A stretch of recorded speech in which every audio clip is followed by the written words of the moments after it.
열왕기상 1장 32절에서 39절 말씀까지 봉독합니다. 다윗 왕이 이르되 제사장 사독과 선지자 나단과 여호야다의 아들 브나야를 내 앞으로 부르라 하니 그들이 왕 앞에 이른지라.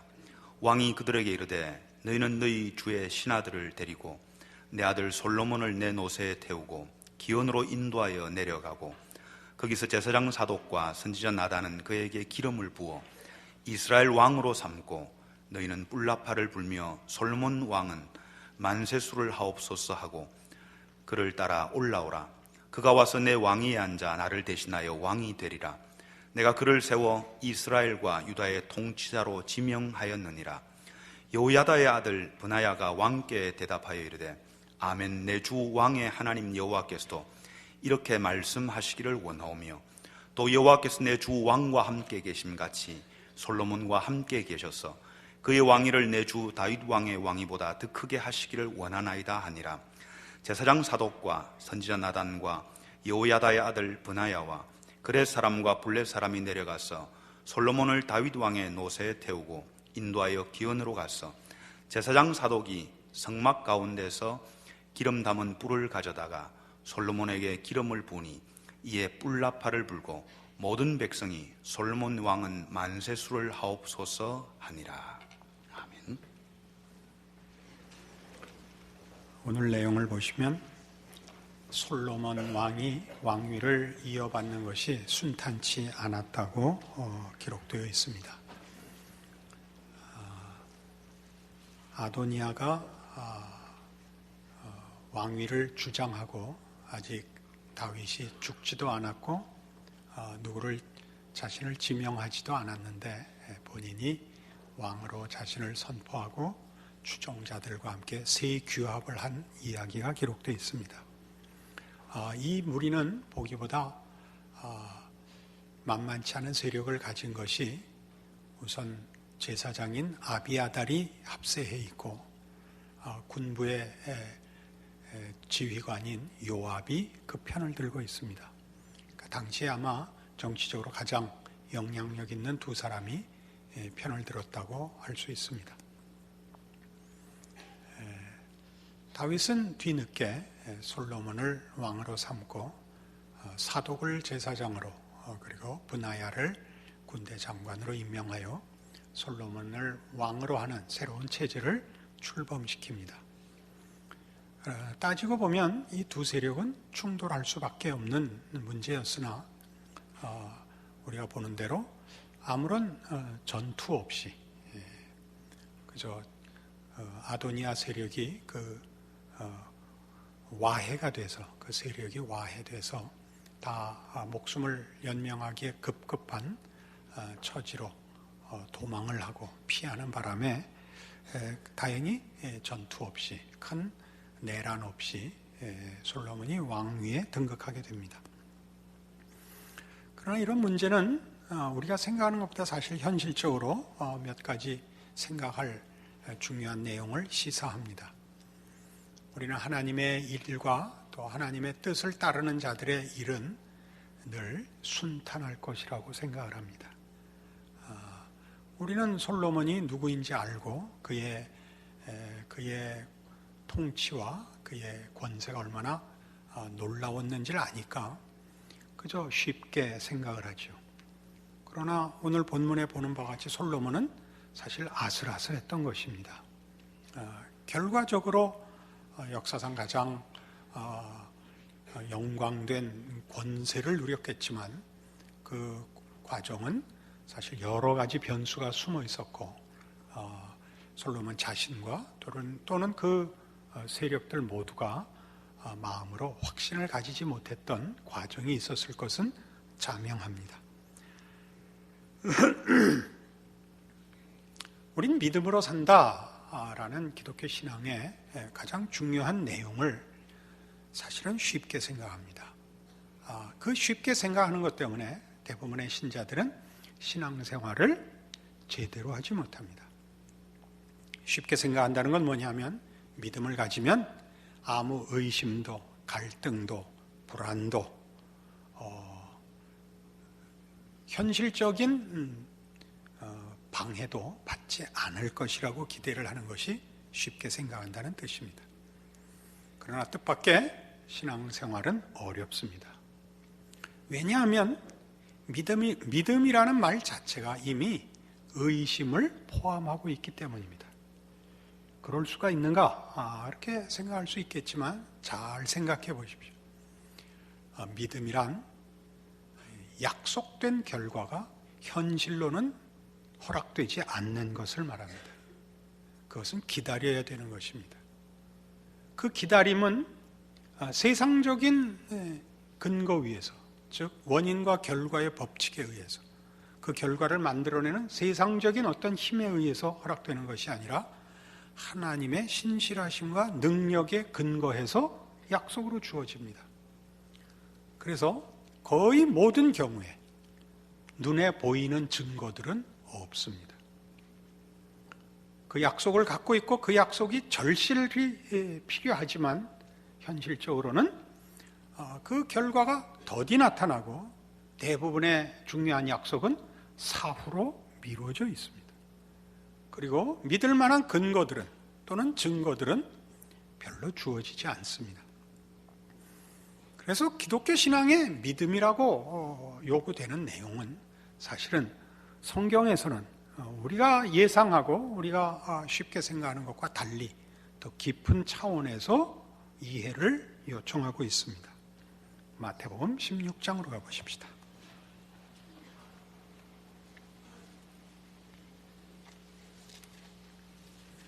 마태복음 16장 24절에는 예수님께서 베드로에게 하신, 또 그의 제자들 모두에게 주신 이런 유명한 제자도의 부름이 있습니다.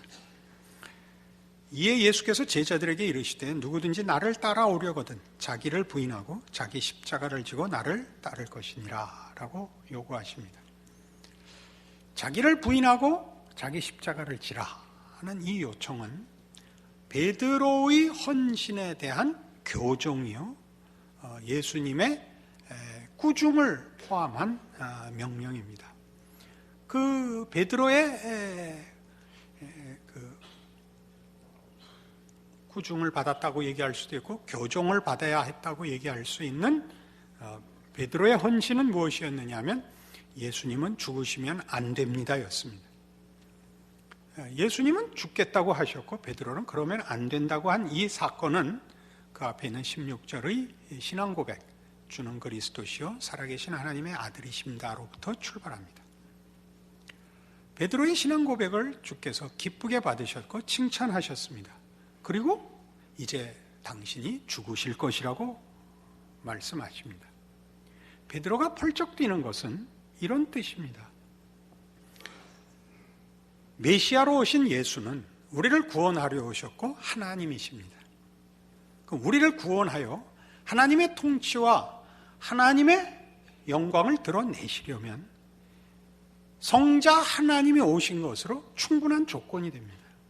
그리고 그분이 이제 약속하신 구원과 하나님의 나라를 이루실 것입니다. 그러려면 이 성자 하나님 예수께서 이 결과를 이루는 과정들을 쌓아가야 합니다. 그것은 정치적으로, 군사적으로 차츰 그의 세력을 공고히 하고 확대하는 것일 것입니다. 그러나 예수님은 죽겠다고 하십니다. 그러면 성자 하나님이 그 약속하고 목적하신 하나님 나라의 완성과 그의 백성을 구원하시는 그 과정이 없어지면 우리의 인과 법칙에 의하면 원인이 있더라도 결과가 원인에 그냥 뒤이어 나오는 것이 아니라 그 결과를 만들어내는 과정을 쌓아서 결과에 도달하는 법인데 과정이 죽는 것이라면 말이 안 되지 않습니까? 우리 모두가 생각하는 자연인들이 가지는 인과 법칙이며 신자들에게도 영원히 영향을 발휘하는 합리성입니다. 그러니까 베드로는 주께서 죽으시면 안 됩니다 라고 막아선 것입니다. 그러자 주께서 말씀하시기를 내가 세우려 하고 내가 이루려 하는 약속들은 합리성을, 인과 법칙을 뛰어넘는 것이다 라고 얘기하는 것입니다. 하나님의 뜻을 이루려거든 나와 같이 십자가를 지는 방법을 믿음의 가장 중요한 법칙으로 이해해야 한다. 그것이 곧 아무든지 나를 따르려거든 자기를 부인하고 자기 십자가를 지라라고 명령하시는 것이 됩니다. 나라는 존재가 하나님을 믿고 하나님의 뜻에 동참함으로써 그 결과가 이루어지기 위하여 나라는 존재가 계속 득세하고 성장하고 채워져서 결과에 도달한다? 그렇게 쉽게 생각하지 마라. 이게 십자가입니다. 그러니까 십자가는 놀라운 것이죠. 죽음에서 부활에 이르는 것입니다. 없는 원인에서 결과를 이루는 것이며 부정적인 과정에도 불구하고 결과가 이루어지는 하나님의 법칙을 설명합니다. 우리는 이미 지난번에 이 믿음의 법칙이 어떻게 인과 법칙과 다른가 하는 것을 로마서 4장을 인용했었습니다. 그 내용은 하나님은 죽은 자를 살리시며 없는 것을 있는 것 같이 부르시느니라 하는 선언이었습니다. 죽은 자를 살린다는 것은 그 살아남의 죽은 자가 가질 아무런 협조와 노력과 무슨 원인을 가질 수 없다는 뜻입니다. 없는 것을 있는 것 같이 부른다는 것은 우리의 모든 세상의 법칙을 초월하는 거죠. 운동 에너지의 보존 법칙이라든가 이런 모든 것이 통하지 않죠. 뭐만 있습니까? 무에서 유를 창조하시는 하나님의 능력만 남습니다. 이 문제가 왜 우리에게 중요하냐? 우리는 우리의 신앙을 점검할 때 하나님 앞에 받은 약속을 스스로에게 적용하여 신앙이 좋아진다는 것은 예수 그리스도를 닮고 하나님의 자녀로 온전한 자리에 간다는 것은 순종하는 것입니다. 그 명령을 따르고 노력하고 열심히 인내하는 것일 겁니다. 그러면 그 과정에 결과를 향한 진전이 있을 거라고 믿습니다. 있어야 됩니다. 그러나 우리가 확인하는 것은 우리의 믿음의 약속을 확인하기 위한 증거로서 과정을 요구하면 그 과정은 없을 수 있다고 얘기하는 것이 오늘의 내용입니다. 하나님께서 인간의 합리성, 과학적인 법칙 같은 것을 만드신 분입니다. 뿌린 대로 거두고 심는 대로 거두고 노력한 만큼 받는 것, 땀 흘린 만큼 보상받는 것은 하나님의 통치의 중요한 법칙입니다. 그러나 범죄한 세상은 그것으로 자신의 구원을 이룰 수는 없게 되었습니다. 우리가 아는 인과 법칙으로는 우리가 다른 자연의 법칙 속에서 얻어내야 하는 결과들을 얻을 수는 있지만 영적인 결과를 얻을 수는 없게 됐습니다. 하나님은 이 인과 법칙을 만들어 우리를 성실히 살게 하시고 공정한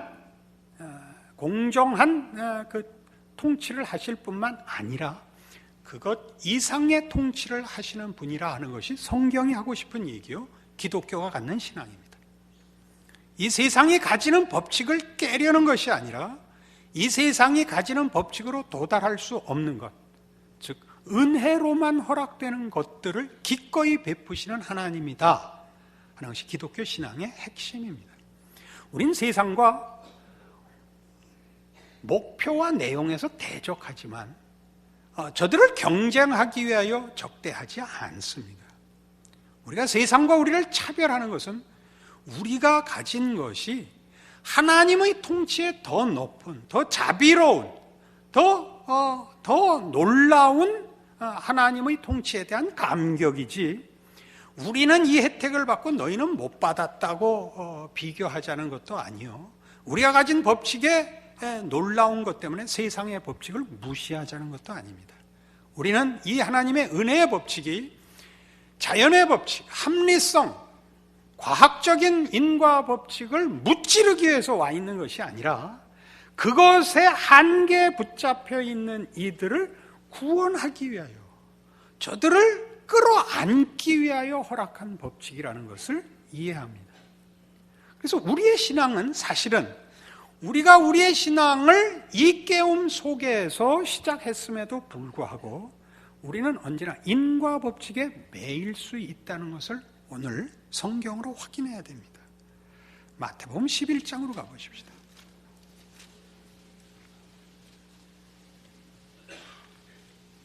마태복음 11장 28절. 수고하고 무거운 짐진 자들아 다 내게로 오라. 내가 너희를 쉬게 하리라. 놀라운 초대의 말씀이며 참 위로가 되는 고마운 말씀입니다. 그런데 여기서 수고와 무거운 짐은 무엇일까요? 우리 너무 쉽게 단정을 내려서 우리가 가지는 모든 고민들을 여기에다가 사실은 쏟아놓습니다. 그럴 수 있습니다. 병든 것, 자신의 약점, 삶의 곤고함, 뭐든지 갖다가 놓고 수고하고 무거운 짐에 포함시켜 주님 앞에 내놓을 수 있습니다. 그러나 여기에 바로 이런 모든 짐 속에 아주 근본적인 짐이 있다는 것을 오늘 확인해야 합니다. 이 28절의 초대는 그 앞에 있는 구절들과 연속됩니다. 20절에 보시면 예수께서 권능을 가장 많이 행하신 고울들이 회개하지 아니하므로 그때 책망하시되 화 있을진저 고라시나 화 있을진저 벳세다야 너에게 행한 모든 권능을 두로와 시돈에서 행하였더라면 그들이 벌써 베옷을 입고 재에 앉아 회개하였으리라. 내가 너에게 이르노니 심판날에 두로와 시돈이 너희보다 견디기 쉬우리라. 가버나움은 네가 하늘에까지 높아지겠느냐? 음부에까지 낮아지리라. 네게 행한 모든 권능을 소돔에서 행했더라면 그 성이 오늘까지 있었으리라. 내가 너에게 이르노니 심판날에 소돔 땅이 너보다 견디기 쉬우리라 하시니라. 이 꾸중을 들은 고울들, 또 여기 주민들은 무슨 이유로 이 책망을 받았느냐 하면 예수가 누구신지를 인정하지 않은 것으로 책망을 받았습니다. 예수가 누구냐 하는 것은 하나님이 누구시냐와 직결되는 것이고, 하나님이 누구시냐 하는 것은 하나님의 통치와 주권을 말합니다. 이 하나님은 우리의 주인이실 뿐만 아니라 하나님은 우리에게 자연 법칙을 주시고 은혜의 법칙으로 찾아오시는 분입니다. 그 부분을 배격한 것이죠. 합리성을 벗어나지 못하고 보이는 세상과 인간의 이해가 전부인 자들, 그래서 예수를 믿지 못하는 자들입니다. 예수님의 권능을 보았으나 믿기를 거절했습니다. 이 문제는 조금 있다가 다시 한번 종합적으로 언급될 겁니다.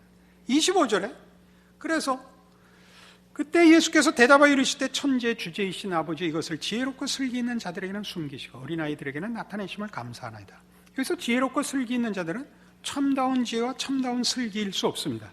세상적 지혜와 슬기요, 우리 지금 얘기하는 인과관계에 불과한 지혜와 슬기에 있는 자들입니다. 어린아이들에게는 나타내셨습니다. 올소이다 이렇게 된 것이 아버지의 뜻이니이다. 내 아버지께서 모든 것을 내게 주셨으니 아버지 외에는 아들을 아는 자가 없고 아들과 또 아들의 소원대로 계시를 받는 자 외에는 아버지를 아는 자가 없느니라입니다.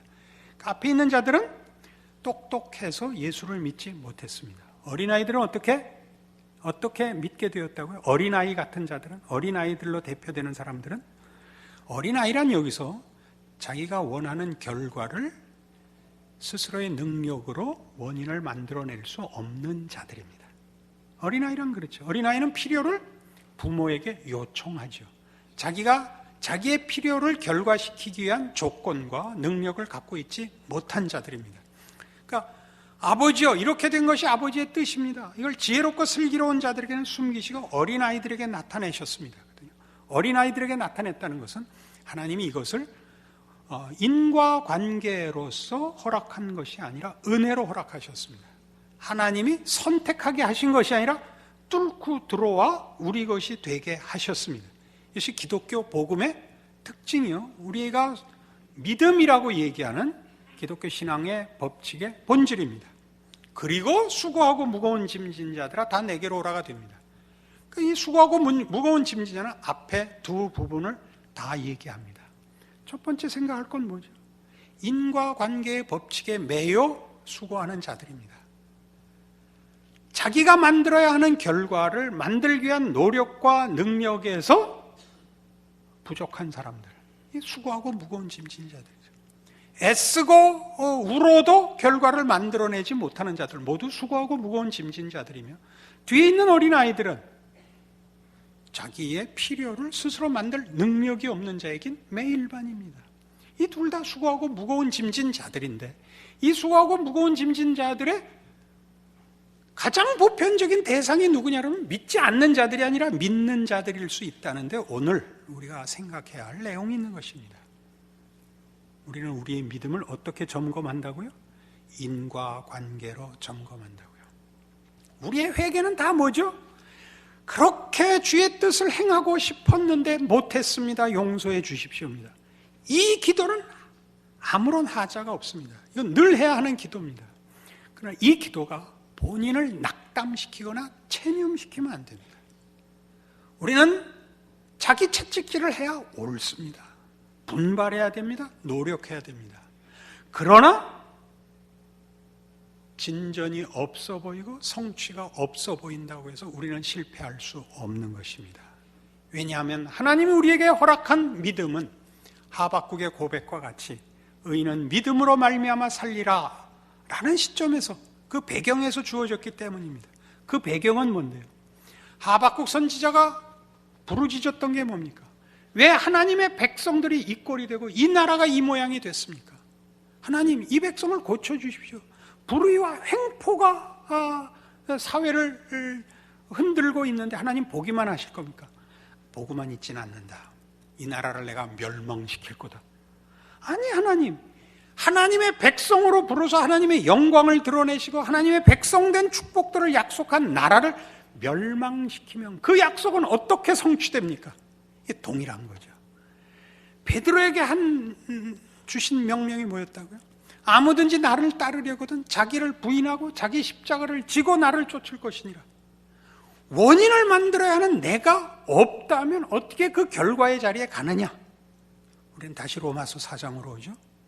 우리를 부르신 하나님은 죽은 자를 살리시며 없는 것을 있는 것 같이 부르시는 하나님이십니다. 거기서 주어진 것이 의인은 믿음으로 산다 아닙니까? 의인은 믿음으로 삽니다.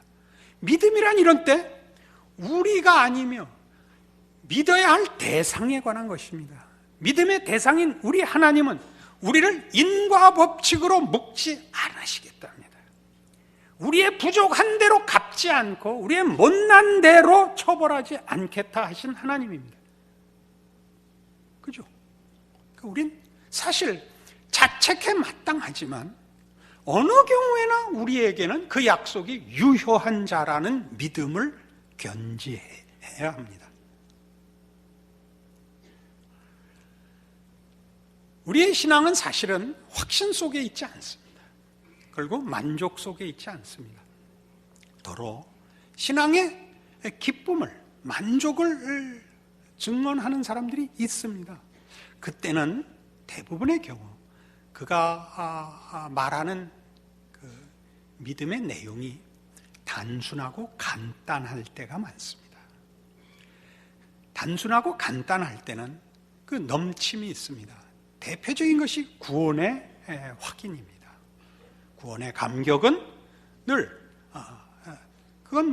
분명하고 거기에 뭐 더 붙일 것이 없을 만큼 확실합니다. 또 우리가 간단한 기도, 간단한 요구사항에 대해 하나님이 주시는 답도 그렇습니다. 기도한 대로 응답을 받습니다. 머리가 아파서 기도했더니 머리 아픈 게 낫고 발이 대신 아프더라. 뭐 이런 간증은 얼마든지 있습니다. 그러나 더 들어가 보시면 믿음의 내용은 그렇게 간단하게 끝나지 않습니다. 왜냐하면 믿음은 하나님이 누구신가에 관한 문제이기 때문에 우리의 이해를 벗어납니다. 하나님의 일하시는 방법도 우리의 기대를 벗어납니다. 훨씬 상회합니다. 우리로서는 이해가 가지 않는 것이 실상 믿음의 현실들입니다. 그래서 성경은 열심히 하나님이 어떤 분이신가를 속성으로 설명합니다. 그는 자비로우시며 은혜로우시며 진실하시며 신실하시고 전능하시다고 얘기합니다. 왜 그런 얘기를 해야 되죠? 약속한 이에 대한 신뢰가 이 모든 것을 확보하고 있기 때문입니다. 그가 일하시는 방법, 실력에 관한 문제이기보다 그분 자신에 관한 문제로 성경이 하나님을 설명하는 이유들입니다. 그래서 우리의 삶은 사실은 이 하나님에 대한 믿음과 그 믿음을 따라가야 되는 나의 턱없는 그 수준, 그리고 현실에서 우리의 결과를 증거해주는 진척보다 오히려 그 약속이 취소돼야 맞다는 실패들로 얼룩져 있는 길을 걷게 됩니다. 그래서 믿음의 진정한 과정은 한숨과 눈물이 더 많습니다. 그러나 여기에 바로 우리가 하나 깨우칠 문제가 있습니다. 믿음이 뭐냐? 포기하지 않는 게 믿음입니다. 우리는 믿음이 늘 이렇게 100% 확실하고 평화롭고 만족스러울 때만 믿음이고, 의심스럽고 불안하고 갈등을 가지고 있을 때는 믿는 것이 아니라는 생각을 하고 있습니다. 우리 유명한 이반 데니소비치의 하루라는 책이라든가 또는 죽음의 수용소에서라는 책을 보면 그 전자는 시베리아 그 정치 수용소 강제 노역장에 잡힌 죄수 이야기고, 후자는 아우슈비츠에 잡혀있던 유대인 이야기인데, 둘 다 인간이 살 수 없는 최악의 상황에서 살아가는 사람들 이야기입니다. 거기 아주 중요한 얘기가 나옵니다. 그 삶을 버티고 인내하는 자들은 다 고통스러워한다는 사실입니다. 누구만 고통에서 벗어나느냐 하면 포기하는 사람만 고통에서 벗어난답니다. 누가 무슨 본능적으로 생명을 살릴 그 책임을 다 느끼고 최선을 다하여 인내하고 버티는데 끝이 안 보이는 거 아닙니까? 이 강제 수용소에서 언제 풀려날지, 유대인들 잡아넣은 그 수용소에서 언제 해방될지 둘 다 모르는 시점에서, 모르는 현실에서 포로 생활을 또는 죄인 생활을 하고 있습니다. 견디다가 드디어 한계에 이르면 포기를 하게 되죠.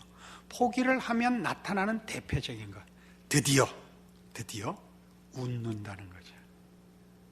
왜 웃지요? 참지 않기로 했으니까.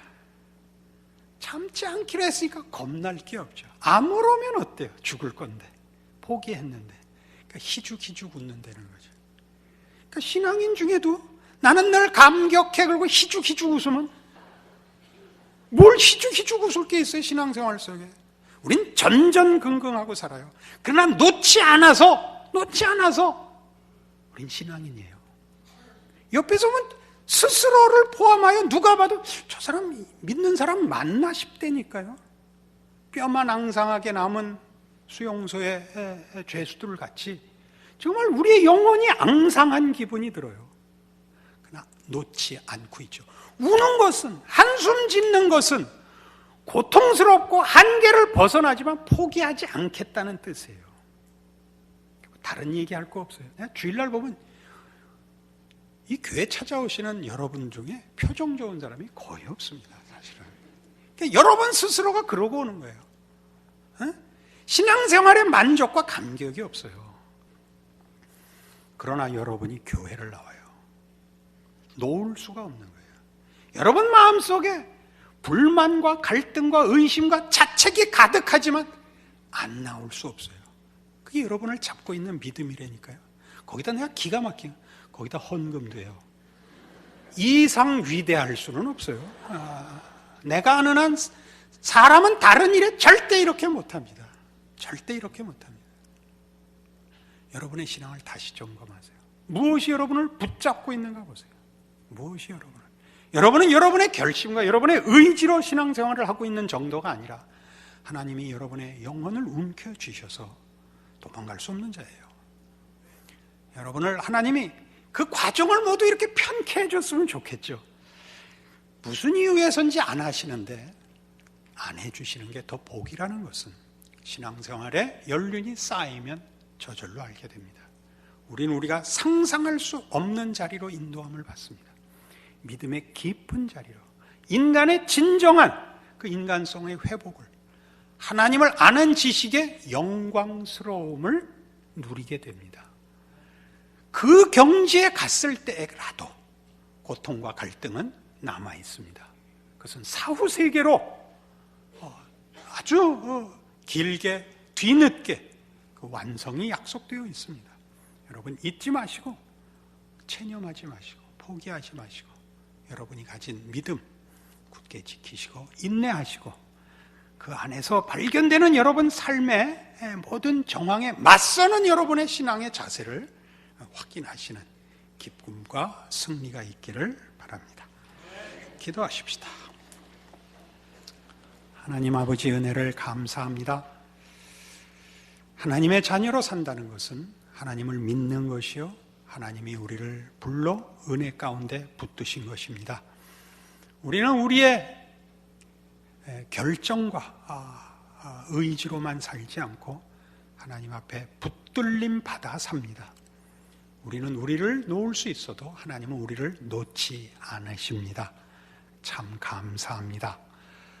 우리의 믿음은 늘 불안하고 늘 연약합니다. 우리는 자책합니다.